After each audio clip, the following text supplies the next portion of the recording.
This is another resilience paper that was recommended to me by Udit Bhatia, good friend from IIT Gandhinagar. Smart young man who's also nice, so you want to have collaborations with him for sure if you want or if you can. So this is about local floods that induce large-scale abrupt failures of red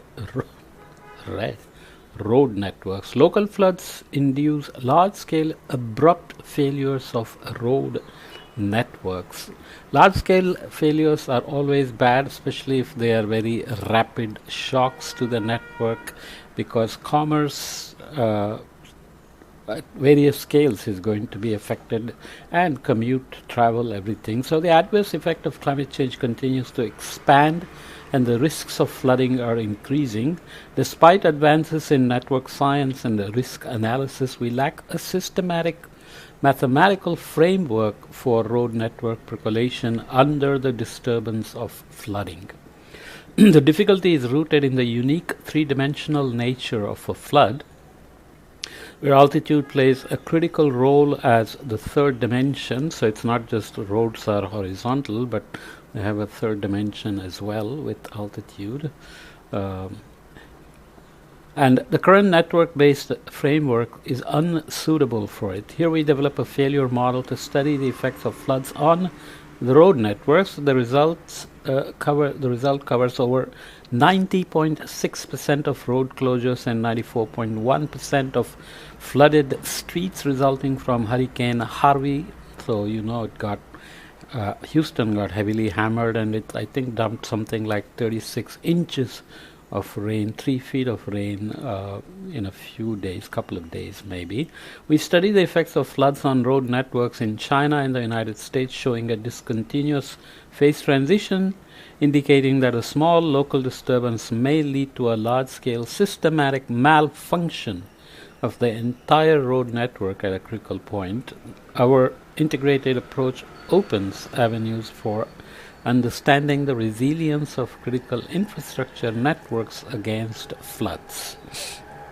So that's the most fundamental type of analysis where road network has many links and nodes like this, and if there are critical nodes that fail and then the connectivity percolates throughout the network, then obviously that's going to be really bad news. I'm going to again skip a lot of the text and just jump to the first figure. So it's showing runoff channel road network, as you can imagine here. Rain is happening, of course, you can see here. Direct failures at these red nodes, runoff direction, so some details on how the flood may travel through the city, let's say, and affect the various nodes and links of the road network. And there are many indirect failures because connectivity is lost to the direct failure. So you have floods, which are shown in this greenish colors. Land is of course in gray, rivers flowing through in blue.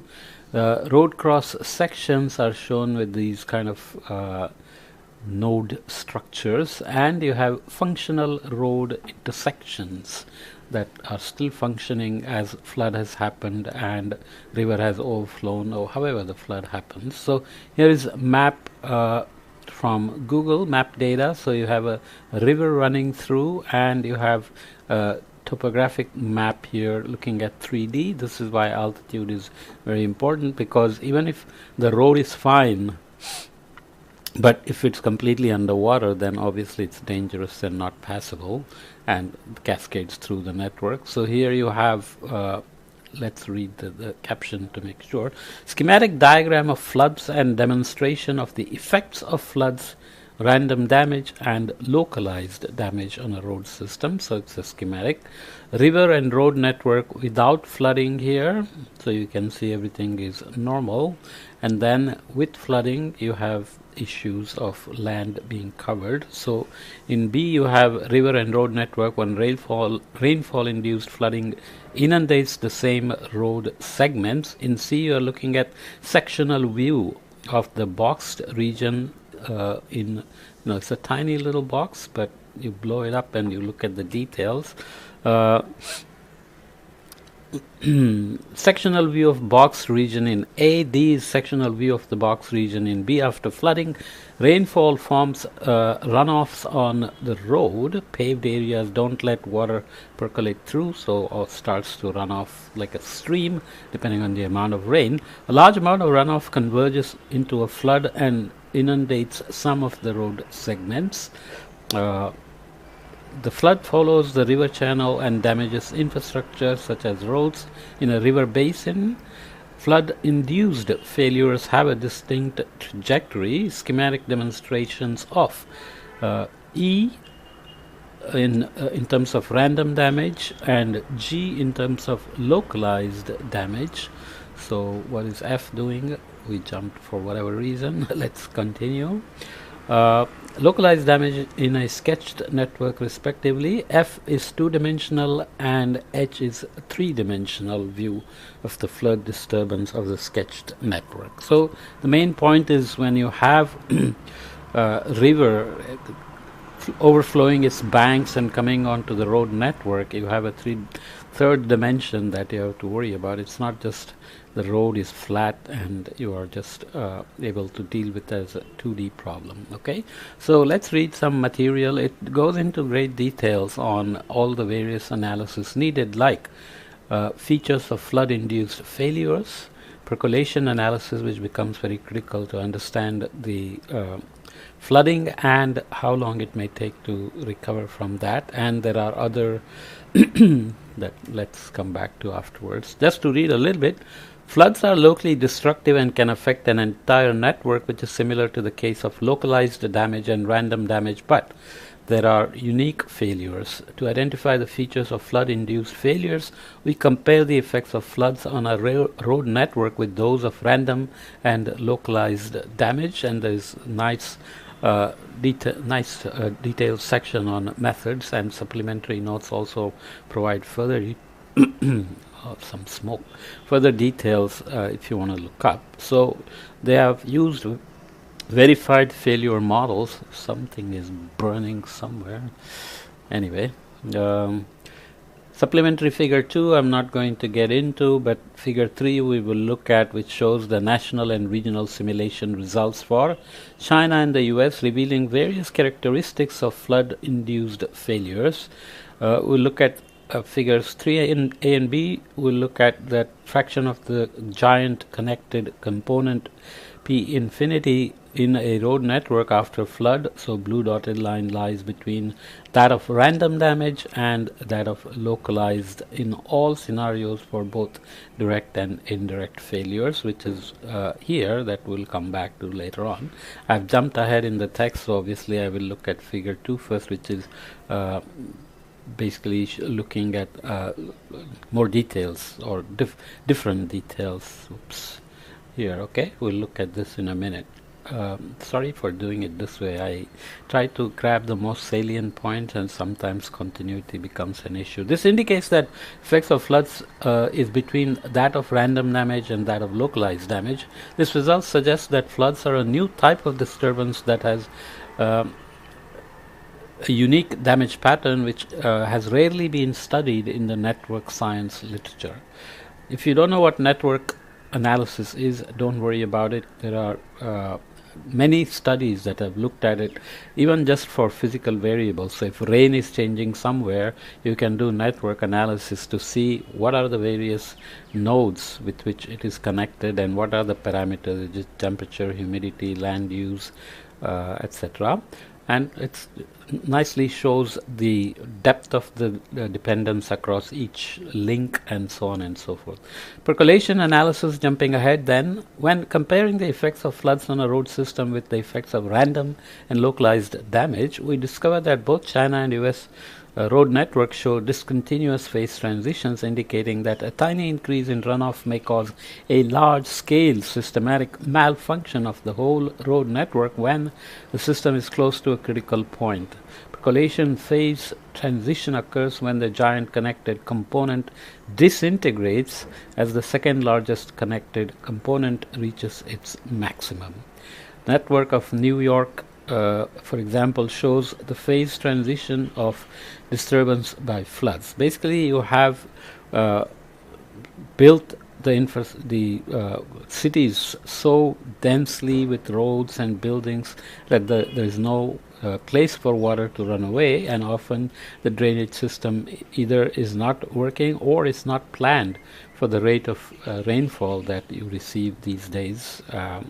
Many of these cities are very old, right? New York, hardly possible to retrofit them easily in terms of drainage systems, but this problem is very common across most of the mega cities like Mumbai as well, Beijing, and so on. Okay, so they run models and look at some details, and let's look at the figure 2 here, and we are looking at various details in comparing realistic data and model results. So size of the reported failures by total failures obtained by using a failure model as a function of the size of the reported failure in different counties.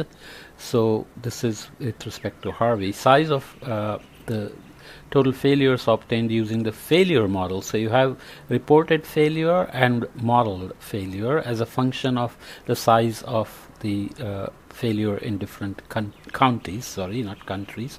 The purple star in A represents the size of the reported flood, reported perturbation, reported failure, and reported failure covered by total failure in 16 counties. So it's going from Austin, Burleson, Colorado, Grimes, Jackson, and so on are all probably part of the Houston megaplex that you can look up. So you are starting here, and this is the counts of reported failures. So you can see they have increased. These are the counties along which the failures have happened, and this is the total count, and this is where it started with all the counties, and then some counties have larger number of counts as the flood expands in scale, right?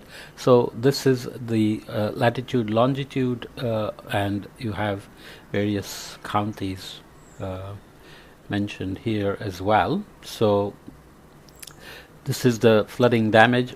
Purple points in C represent the modeled failures. Okay, so you can see how the network analysis, when you consider 3D effects, covers this reported versus modeled failures. Okay, so you get the idea that improved network analysis of flooding through the road network is very critical, because eventually, if you want to build resilience, you want to know the critical points where failure can be triggered that creates a large-scale network failure, functionality failure, because that's where you want to focus your resources in terms of building resilience and moving water away quickly from those points so that the runoff doesn't take over the entire network. Right, so network analysis does give you these critical node information. This figure is also a bit more detailed and complicated. You can see this is for China and for USA, so you will see the details here in the caption. Features of flood-induced failures, fraction of nodes in a giant connected component P infinity, which is on this axis here for both, and you can see how large the connectivities are. You are focused here in China, and over time it can go all the way into Mongolia, Russia, and is it going into Japan? No, not quite, and also into large parts of West Asia, where Central and Western Asia, where China obviously has a lot of trade and so on. So this is for random damage and localized damage, and you have for the US as opposed to China.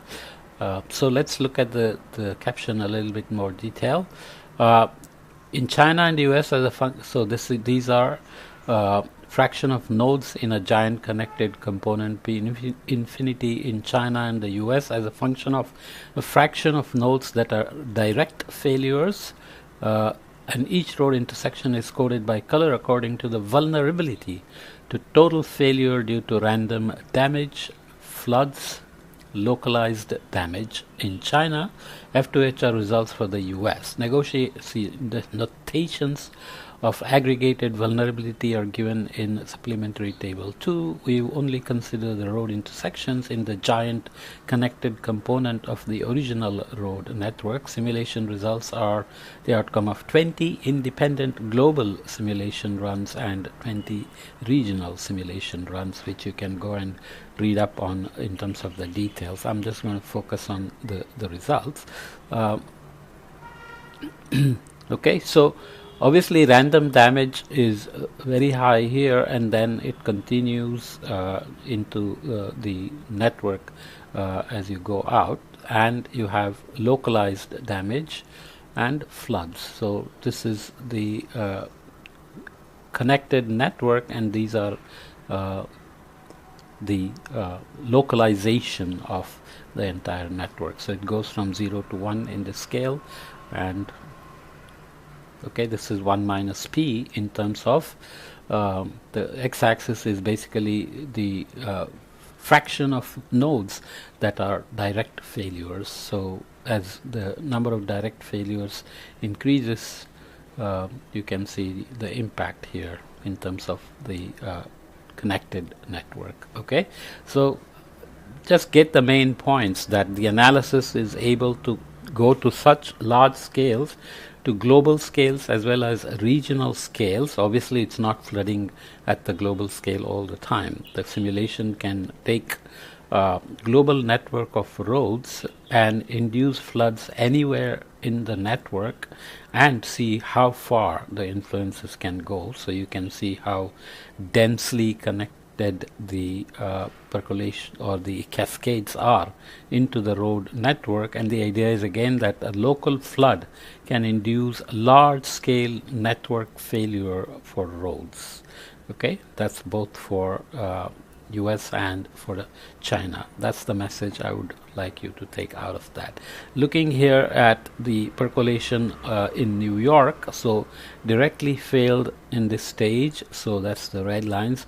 Totally failed in the last stage, we'll see what that is. Unfailed at this stage and unfailed in last stage, but indirectly failed in this stage. So percolation in New York, geographical layout of the road intersections disturbed by flooding in New York under normal flooding scenarios when the land surface runoff R increases 40 millimeters, that's the last stage, to 45 millimeters and this stage per day. So you can see over time how that builds up. In B, you are looking at fraction of nodes in the giant connected component, that's P infinity again, of a road network in the US as a function of the runoff only in New York. C is the fraction of nodes in the second largest connected component S on a road network of China as a function of runoff only in New York. Okay, so read it again. Road network impact, so second fraction of nodes in the second largest connected component S on a road network of China as a function of the runoff only in New York. So just imagine how globally connected we have become in terms of the failures in one place creating large scale perturbation to road networks. That's just stunning, right? That's the message you want to take out of this. And I will read a small part of the discussion, and obviously I'm being very, very brief in providing this introduction because this is a very important topic, resilience. I have a lot more to learn because I eventually want to teach it. Right now I'm reporting as if it's a news item because I'm reading all these things, and along the way I will report little things that I think are very important. I've read a lot in the sustainability context, as I mentioned before, but in this context, we are looking at various aspects of resilience for particular applications. Okay, so this is impact of floods, local floods on large-scale networks. And this is a modeling study as well, which is always useful because you can do a lot of what-if scenarios with such models. You can induce floods in New York and see what happens in China, or you can look at within China how large the perturbation will be, because the supply chain of food, water, medicine, whatever else is going to be affected by such cascades of perturbations of a small local flood, right? And you want to be aware of this so that you have alternate plans to manage hospitals or emergency situations and so on, or evacuate people, etc. The present paper introduces floods as a new type of disturbance in network science and explores the robustness of a road network against extreme floods. The aim of a road network as part of critical infrastructure is to facilitate the movement of people and goods and ensure economic activity, especially when you go across international boundaries, because China is a massive exporter of pretty much everything. The aim of a road network as a critical infrastructure then is to really support economic activities across borders as well as within the country, and also help people and goods to move. We develop a failure model with which to study the effects of floods on road networks. Coverage of 90.6% of reported road closures and 94.1% of reported flooded streets during Hurricane Harvey of 2017 validates the failure model. So they used data to validate their model, the failure model, to quantify the relationship between the characteristics of floods and the different groups of induced failures, which are considered here as direct, indirect, and total for the network. We use the failure model to study the characteristics of flood-induced failures and compare them with those of random and localized damages. So flood happening here and inducing failure through the network, as opposed to just a random failure somewhere because of a landslide, a tree falling, an accident, etc. You have to understand how differently they propagate through the system, right? We finally develop an analytic solution with which to calculate the effects of floods on road networks. Scientific findings of this work, such as road network percolation under a flood disturbance, and a new type of important node in a road network, and their implications for reducing disaster risk are explored. So percolation here is really road network percolation under a flood disturbance. Okay, so you have to be careful. It's not necessarily the same as the hydrologic stuff. How lazy am I being here? And not very rigorous either, right? But just use this as an introduction to go read the paper if you want to follow up. Floods are typical 3D disturbances. The coupling of floods with the infrastructure systems, which are usually 3D, will create unique damage patterns. For example, road segments in a low-lying area will be submerged by water, while those at high altitude may remain intact in the event of flooding. The coupling may also contribute to waterlogging after storms, a problem with which many modern cities are struggling with, or with which they are struggling. The mechanism of this coupling of two 3D systems should be explored in future research. So it's going into great details on how the network topography, altitude as well can matter. When networked critical infrastructure systems such as transportation systems, power grids are disturbed by floods, knowing the temporal spatial properties of direct, indirect, and total failures is essential for risk assessment and reduction. So crisis management is one thing when it happens, but you want to be aware if the road network already exists. You want to be aware of the risk map in terms of failures due to floods.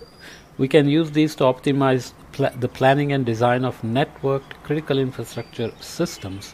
The proposed integrated approach that we have applied to floods can also be applied to other realistic spatial disturbances, including tropical cyclones, tornadoes, and debris flow.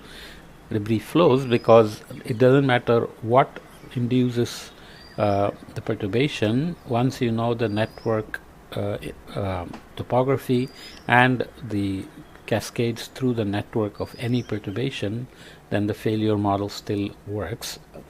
Obviously, if you identify critical failures for international economics or within country management for people and goods and so on, these are national security issues, right? You don't want to be crippled by failure of road networks. But having such a failure model and doing many scenarios gives you ways to take care of critical nodes which can induce or percolate large-scale perturbations throughout the larger network. Have alternative routes around them to handle those critical nodes and so on and so forth. So there are infinite possibilities on how you can use this to build resilience into the road network for any type of perturbation. Floods is the main consideration here, but as they mentioned, could be landslides or cyclones or whatever else, or intentional damage, let's say by terrorists. Because if terrorists have such a map, can they go and screw up your entire network by hitting the critical nodes, right? And then what measures can you quickly take to recover the network back to functionality with this same approach, and so on. Okay, so let me leave it here. Sorry for being a bit lazy, but it's an important topic and I've read it, but I have to read it much more. When you teach it, you have to be much more rigorous. Right now I'm just reporting it as a podcast as if it's a news item, but hoping that you will only get motivated to follow up. Okay.